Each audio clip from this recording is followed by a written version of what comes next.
niching if you're French leaning and niching when you're Anglophone leaning. So anyway, so niching or niching. And most consultants and business coaches, they resist niching and specializing, because especially when they start out, because they believe that when they do this, then they niche themselves out of opportunities, right? So, because most consultants and business coaches, they can help a lot of people. Let me get a bit close to the microphone here.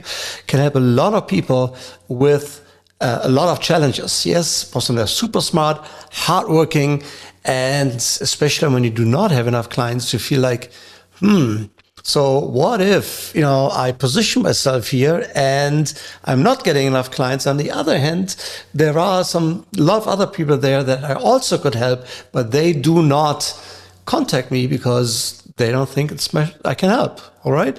So totally valid fear.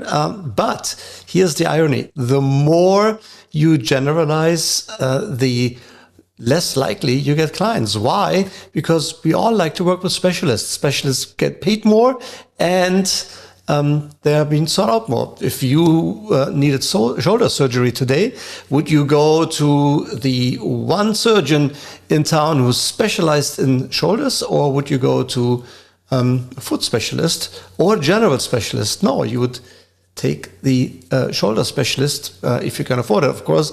But if it comes to your health, you will come up with that money somehow, right? When you market yourself, when you market all of your skills to a wide variety of people, you will be no one to everyone. Okay, then nobody contacts you, and that's exactly what happens. So why we believe that if we don't put ourselves into a niche, we will have more opportunities. The reality is that less people will find us. Okay, people want to know what you stand for. I'll give an example from my life. So.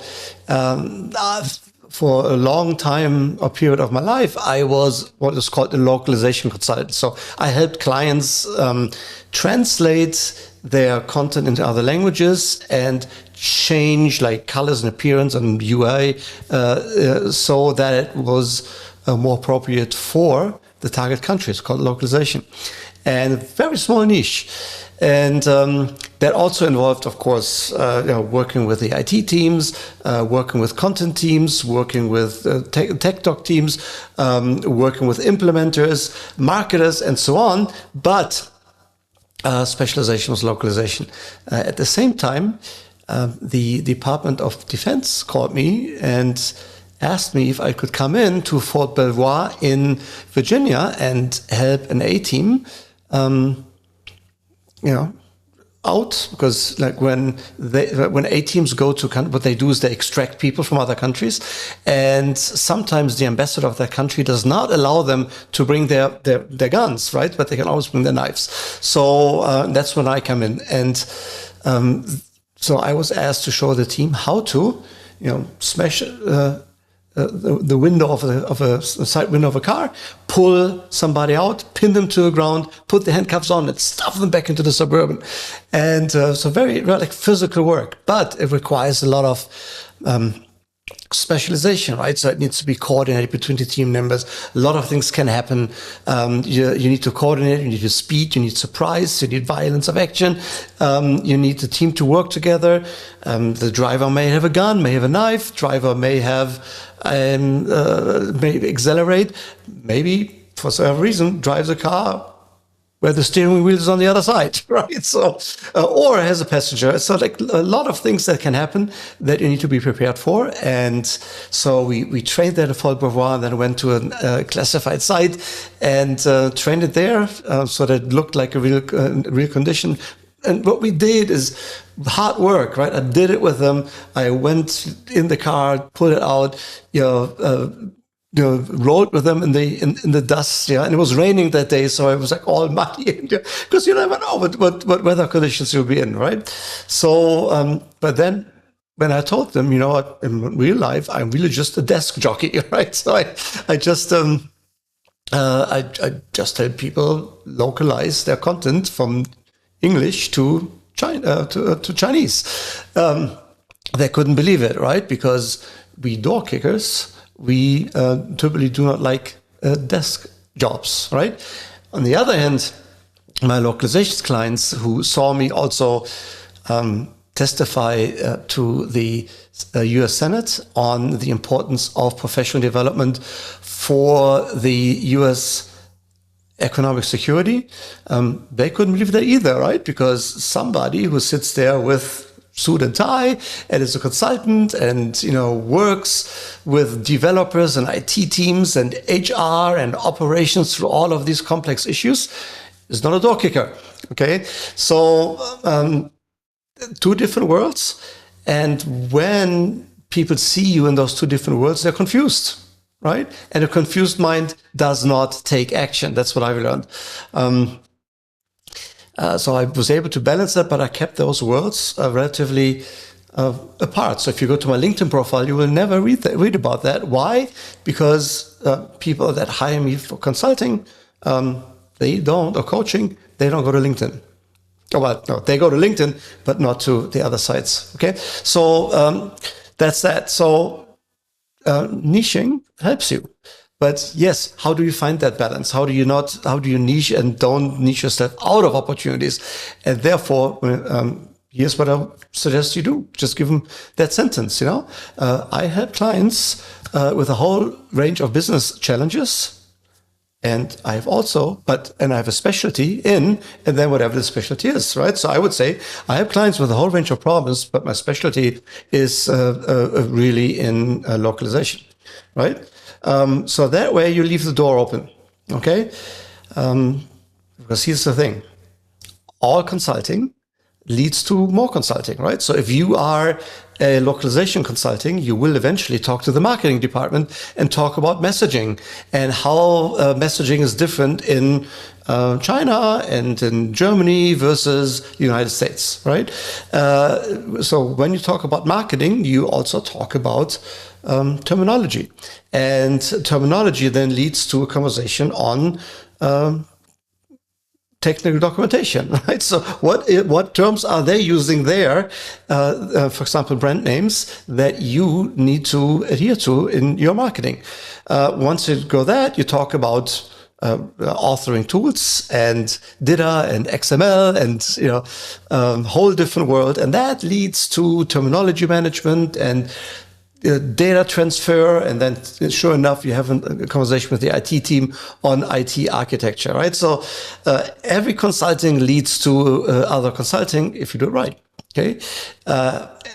Every consulting also leads eventually to a conversation of behavioral challenges. Why? Because when you go into any kind of operation, the first thing that you need to do as a consultant is separate a technical problem from a behavioral challenge. A technical problem is something that where there's a process and you know what the problem is, and there's a defined process to get you to the solution. It's not trivial. If you have surgery, for example, we talked about shoulder surgery, the medical profession needed centuries, to figure out how to do proper surgeries on shoulders that have a certain kind of injury. But today there's a process in place, where you walk into the hotel, the hospital, and then get into the operating room, and then everything works like a machine, and then you're out. Okay, that is a technical challenge. It doesn't mean that it's trivial. That's a technical challenge. And you as a consultants, or we as consultants, are good at helping our clients work on technical challenges. So a behavioral challenge is when you cannot separate the person from the problem, right? So if your client's ROI is low, and it's because staff morale is low, because the team lead or the manager or the business owner or the CEO is not good at having a relationship with their team, and team feels alienated or is without direction. So now you have a behavioral challenge. And if the CEO or the business owner or manager does not change their behavior, the ROI will never be there.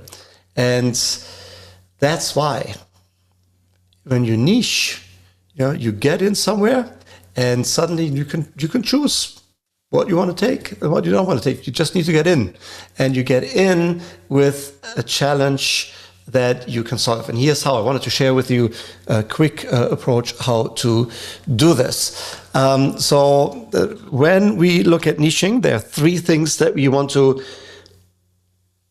keep in mind. The first thing is we choose the people that we do want to work with, right? So, and there's a heart here. Why? Because I never know where the camera is. It here, and you'll figure it out. So, that you want with people that you really, really like. The worst thing that can happen to you is that you work with people that you hate, right? So clients that you hate, it's not good. It's almost as bad as having no clients at all. So it's even worse because you need to get rid of them versus if you don't have clients, you need to get some, and you can pick who you want to work with, right? So anyway, so who do you like to work with?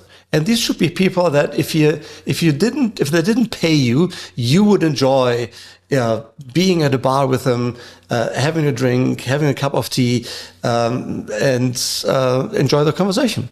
All right. So, and what you do is then you look at these people and think about, okay, so when I meet them, what's in their head, right? So what are they struggling with, and after I've helped them, what is the new destination? What's the situation? So what have I helped them with, and how does that make them feel? And then you define your process and your steps and your workflows and all of that to get there. All right. And most consultants and coaches make that mistake that they communicate where they want the client to be, but your client is too far away from that problem, right? So what you want to do is you want to define where your client is in their head. Number one is, where, what are the problems? What are the nightmares or problems? And then what are the wants and the dreams come true that they would have at the end of your assignment, okay? And then the second step is you need to define how you provide massive value.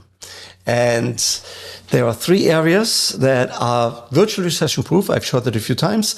When you go to Google Trends and look at certain industries, certain areas over the last 19 years, I think that's the range of time that you can research on Google, because that's how long Google has tracked it, then you will see that there are three areas that are virtually recession-proof. The first one is money and finance.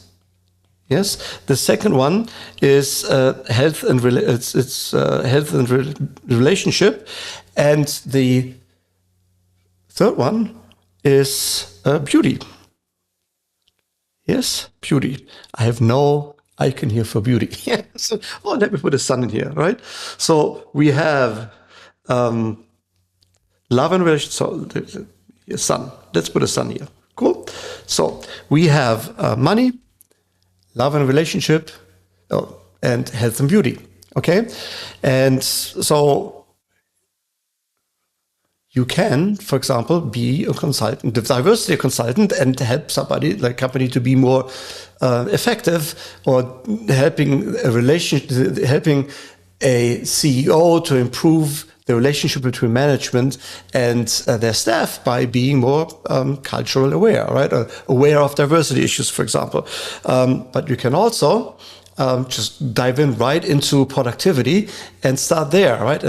Or you can help a CEO with their image, how they dress, right? So that would be health and beauty, for example. Or you help their staff with their well-being. So somewhere there, there's where you provide massive value. There's no right or wrong. It depends on what your preference is and what you do best and where your talents are and so on. And then you pick one of those, okay? And you go with it. Because when you're there, you will make that round. You start with relationships. Relationship leads to well-being. Well-being may lead to more profits, new opportunities, and new opportunities may require new relationships, and so on. All right. And the third part, the third question that you need to answer in order to find your niche is, can they pay you?